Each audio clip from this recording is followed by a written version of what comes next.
যেখানে জনসংযোগে যাচ্ছেন একাধিক মানুষের উপচে পড়া ভিড়, এই প্রপার্টিটা 26 নির্বাচনের আগে এই জনপ্রিয়তা কেন? দেখুন, আমি একটা কথা বলি, এটা প্রথম নয়। আমি আমাদের ভাঙড় বিধানসভার বিভিন্ন বুথে বিভিন্ন পাড়াতে আমি গিয়ে বসি। এই জন্যই বসি, পাড়াতে গিয়ে বসলে কি হয়, সমাজের সমস্ত শ্রেণীর মানুষকে সহজেই পাওয়া যায়। হয়তো আমার এমএলএ কার্যালয় আছে, অনেকে মানুষ যায়, তাদের অভাব অভিযোগের কথা বলে, আমি না থাকলেও সেগুলো শোনা হয় এবং সুরাহা করা হয়। কিন্তু আমি সবাই দেখবেন, আমি একটা কথা বলি, কোটি বলছি, সবাই কিন্তু আমার এমএলএ কার্যালয়ে পৌঁছাতে পারে না। তাহলে আমি ভোটের সময় পাড়াতে এসে ভোট চাই। ভোট মিটে গেলে কেন পাড়াতে এসে সমস্যার কথা শুনতে পারবো না? এটা আমাদের কনসেপ্ট, পার্টির কনসেপ্ট। তো পার্টির কনসেপ্ট আমাদের কনসেপ্ট, তাই আমরা পাড়াতে চলে আসি। দেখুন, একটা পাড়াতে 500-700 মানুষ আছে, 500-700 মানুষের মধ্যে 400-500 মানুষের সাথে আমরা সহজে অ্যাক্সেস হয়ে যাই। তারা আসে, আমাদের কথা শুনে বা আমাদের কোশ্চেন করে, এই যে সুযোগটা দেওয়ার জন্য আসি। আর এটা আমি যখন ডে 1 থেকে শুরু করেছি, আমাদের আমরা নাম দিচ্ছি হ্যাশট্যাগ দিয়ে people, MLA for people, sorry, meet your MLA, MLA for people. এই আমরা হ্যাশট্যাগ দিয়ে চালাচ্ছি। যখন আমরা শুরু করছি সেই ধরনের মানুষের সারা, আর আজকের দিনে এই মানুষের সারা। কারণ এটা তো সাধারণ মানুষ বুঝতে পারছে। ভাঙড়ের মানুষকে আপনি জিজ্ঞাসা করুন যে এদের যে বিগত দিনে, আমি কারো বদনাম করছি না, সারা রাজ্যের মানুষ দেখুন, ভোটের সময় সবাইকে দেখা যায়, ভোট মিটে গেলে আর দেখতে পাওয়া যায় না। কিন্তু আমি কন্টিনিউ 5 বছর, দেখুন আমার 4 বছর থেকে কন্টিনিউ আমি মানুষের সাথে বসছি। এটা আমাদের এবার মানুষ স্বতঃস্ফূর্ত ভাবে আসে আমাদের এগুলোতে। রাজনীতিতে তোড়পাড় শুরু হয়েছে, ফুরফুরা থেকে নিয়ে ক্যানিং পূর্ব থেকে নিয়ে ভাঙড় কেন্দ্রীয় হয়ে গেছে, কি বলবেন? দেখুন, ব্যাপারটা হচ্ছে, রাজ্য রাজনীতিতে ভাঙড় ক্যানিং বাইরে রেখে তার রাজ্য রাজনীতি নেই। অবশ্যই তার মধ্যে রাজ্য রাজনীতিতে এদের সবসময় গুরুত্বপূর্ণ অবস্থান রাখে ভাঙড়। স্রোতের বিপক্ষে চলে, অন্যায়ের বিপক্ষে সবসময় ভাঙড় মাথা তুলে দাঁড়ায়। সেটা দেখিয়ে দিচ্ছে 2021 নির্বাচনে। এখন চর্চা হবে। রাজ্যের মানুষ বুঝতে পারছে যে তৃণমূল কংগ্রেসের কি দ্বিচারিতা, যে তৃণমূল কংগ্রেসকে ক্ষমতায় নিয়ে আসার জন্য যদি কারো 4টে মানুষের সব থেকে বেশি অবদান থাকে, তার মধ্যে একটা ফুরফুরা শরীফের অবদান। এবার সেই ফুরফুরা শরীফের অবদানটা মাথায় করে নিয়ে এগিয়ে যাচ্ছিলেন পীরজাদা তওয়া সিদ্দিকী শাহজাহান। সেই পীরজাদা তওয়া সিদ্দিকী শাহজাহানকেও তৃণমূল কংগ্রেসের কিছু ছোট নেতা যেভাবে আক্রমণ করছে, এটা ফুরফুরা শরীফ সিলসিলার মানুষ নয়, সমগ্র মুসলিম জাতির মানুষ দেখতে পাচ্ছে যে কিভাবে এরা মুসলমানদেরকে কি সম্মান দেয়। একটা শায়েক, একটা হজরত, একটা পীর সাহেব, একজন আমির সাহেবকে যদি এরা না ছেড়ে কথা বলে সাধারণ মুসলমান সম্পর্কে, তাহলে এদের অবস্থান কি? আর তৃণমূল কংগ্রেসের সুপ্রিমো বা রাজ্য নেতৃত্ব এই বিষয়টা নিয়ে একটাও রাগ কাটছে না। এটা বুঝতেই পারছে বাংলার মুসলিম সম্প্রদায়, তাহলে সাধারণ মুসলমানকে এরা কি চোখে নজরে দেখে। যদি এই মুসলিম সম্প্রদায় থেকে ধর্মগুরুরা আসে, শায়েক সাহেব হতে পারে, পীর সাহেব হতে পারে, আমির সাহেব হতে পারে, হজরত হতে পারে, তাদেরকে যদি এই নজরে দেখে, এটা শুধুমাত্র ক্যানিং পূর্বের সমস্যা নয়, সারা পশ্চিমবাংলার সমস্যা পড়ে উঠছে। কারণ যখন মাদ্রাসা, মসজিদ, ঈদগাহ, কবরস্থানে জায়গা চলে যাচ্ছে, মুসলমানরা যখন আতঙ্কিত, তখন এই দলের সুপ্রিমো বলেছিল দিল্লি গিয়ে আন্দোলন করুন। সেই তাহলে মুসলমান সম্পর্কে তাদের অবস্থান কি, এটা আর নতুন করে বলতে লাগবে না। আপনার চাচাজনের নাম বললেন, আমি কিন্তু কারোর নাম বলিনি। ওনার ঘুমটা কি একটু ডেটা ভাঙলো বলে আপনি মনে করেন নাকি? দেখুন, আমি প্রথম দিন থেকে বলে আসছি, আজকেও বলছি যে এই তৃণমূল কংগ্রেসকে মানুষজন ভালোবেসে কিন্তু ভোট দেয়নি। এই তৃণমূল কংগ্রেসকে ভোট দিয়েছিল সেই সময়। এখন তৃণমূল কংগ্রেসের রাজ্য স্তর থেকে বুথ স্তরে না, মানুষের যে নোংরামি শুরু করেছিল, তখন বুথ স্তরে একটা হেভি অংশ সেই সরকারের অন্যায় করেছে। অন্যায়ের পরিবর্তে নতুন কিছু আনতে হবে, এদেরকে হারাতে হবে, সেই জন্য তৃণমূলকে নিয়ে এসেছিল। আর এই অন্যায়কে অন্যায় বলে যারা চিৎকার করেছিল, তার মধ্যে একজন ছিলেন আমার চাচাজান। তিনি দেখুন, একটা সরকারের পরিবর্তন করে নতুন সরকার আনতে তার অনেকটা অবদান ছিল। নতুন সরকার নিয়ে এসেছে, হয়তো মনে হয় তিনি ভেবেছেন একটু টাইম লাগবে, দেখি শুধরে যায়, ওই জন্য হতে পারে। তবে এই কোশ্চেনের উত্তর উনি ভালো করে দিতে পারবেন যে আপনি লেটে আপনার ঘুম ভেঙেছে, না এখন আপনি ঘুমাচ্ছেন, না পুরোপুরি ঘুম ভাঙেনি, এখনো ঘুম চোখে আছেন, এটা চাচাজান ভালো উত্তর দিতে পারবেন। আপনার দলের প্রতিষ্ঠাতা এবং আপনার দাদা আব্বাস সিদ্দিকী, তিনি ক্যানিং পূর্ব বিধায়ককে যার নামে কুকুর বলেছেন, তিনি রাজ্য রাজনীতিতে বিভিন্ন মত প্রকাশ করছে। আমরা দেখলাম যে ক্যানিং পূর্ব বিধায়কের নেতৃত্বে ওনার ডাকে কিছু ইমাম মুয়াজ্জিন আপনার দাদাকে এই কথার বিরোধিতা করছে, কি বলবেন? আমি শুধু একটা কথা বলবো, আমার দাদাজান ছোট হুজুর পীর রহমাতুল্লাহ বলতো কপাল ফাটা মৌলবী। আমি এতটুকুই শুধু উত্তর দেবো। 15ই সেপ্টেম্বর রাতে ক্যানিং পশ্চিম বিধানসভা হেরোভাঙা অন্তর্গত একটি জায়গায় একটি মুসলিম সম্প্রদায়ের যুবক আর টোটোর যে চায়না লাইট রয়েছে, সেই লাইট নিয়ে বতসা রীতিমতো টোটো ভেতর থেকে একটি বাটার নিয়ে সেই মুসলিম যুবককে হত্যা করা হয়। মুসলিম? দেখুন, আমি যাকে হত্যা করেছে আমি গিয়েছিলাম মর্গেতে, সেটি মারা যায়, হসপিটালে ছিল, মারা যায়।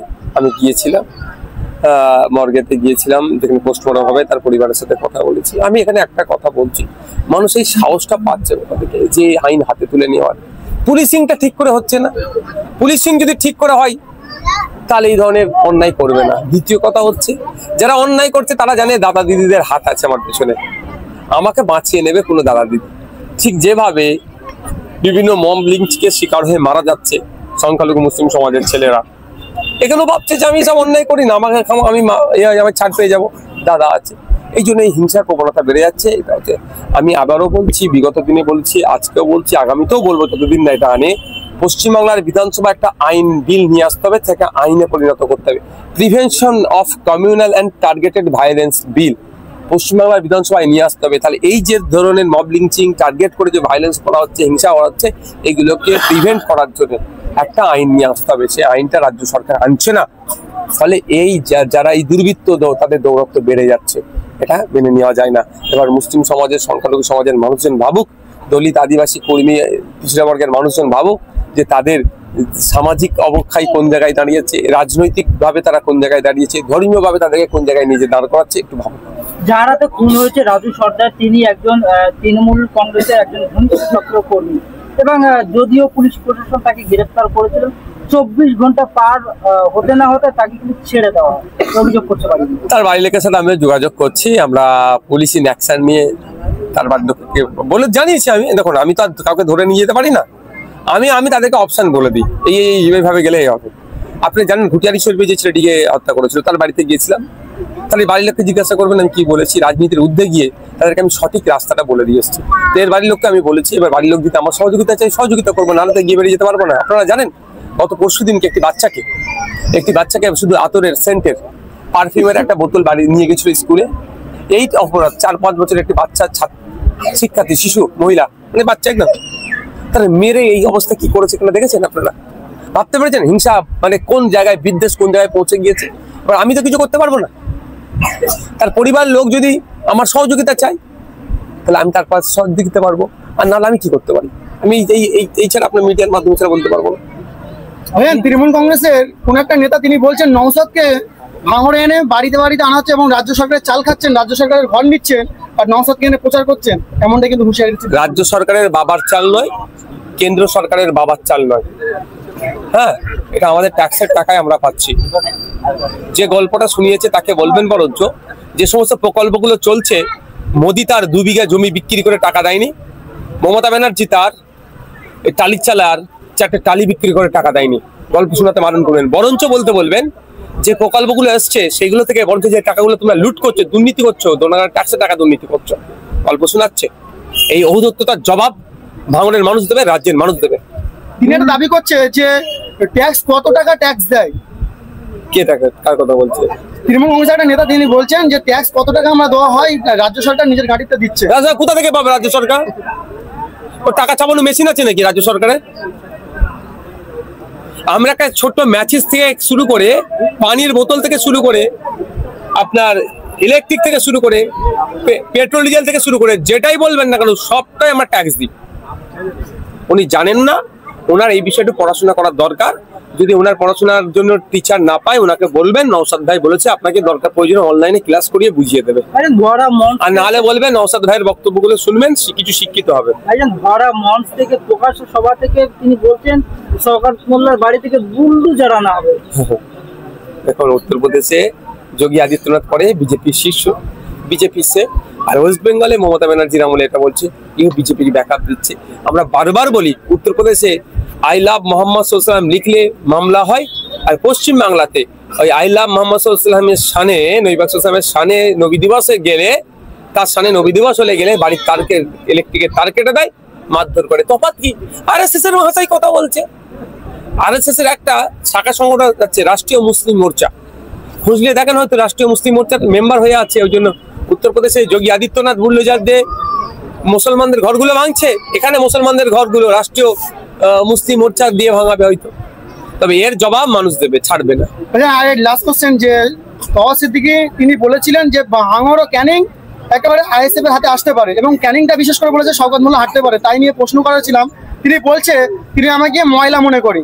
ওনার কথা কি উনি কি ভগবান না আল্লাহ, তিনি সব ডিসিশন নেবে, কি বলবেন? আমি একটা কথা বলি, এই যে 2026-এ ইলেকশন আসছে, 2021-এর মতো একচেটিয়ার হবে না।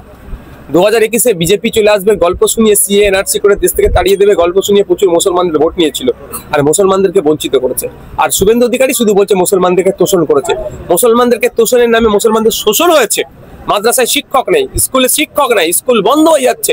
2012 থেকে 2025 25,000 প্রাইমারি স্কুল বন্ধ হয়ে গেছে। এইসব গল্প, এগুলো মানে ওরা যেগুলো গল্প শোনাচ্ছে এগুলোকে বন্ধ করার জন্য, এই দুর্নীতিগুলোকে ঢাকার জন্য। একটা কথা বলি, শুধু ক্যানিং পূর্ব আর ভাঙন নয়, রাজ্যের বিশাল হেভি অংশে আইএসএফ ভালো রেজাল্ট করছে, আইএসএফ ডবল ডিজিটে পৌঁছাচ্ছে।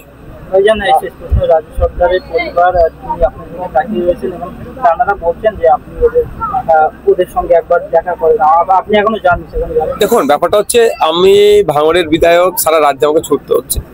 আমি সময় করে উঠতে পেরেছিলাম বলে আমি ছুটে গিয়েছিলাম আপনার এতে মর্গে গিয়েছিলাম, পিজি হসপিটালে। আমি যদি এর মধ্যে সময় করে উঠতে পারি অবশ্যই তার বাড়ি যাবো। রাজুর পরিবার আমার পরিবার, বিদ্যুৎ মন্ডলের পরিবার আমার পরিবার, রুমা ওরায়ের পরিবার আমার পরিবার, শিকারি মোড়ার পরিবার আমার পরিবার। আমার পরিবারে ওরা বাইরে নয়। ঘন্টা পর না।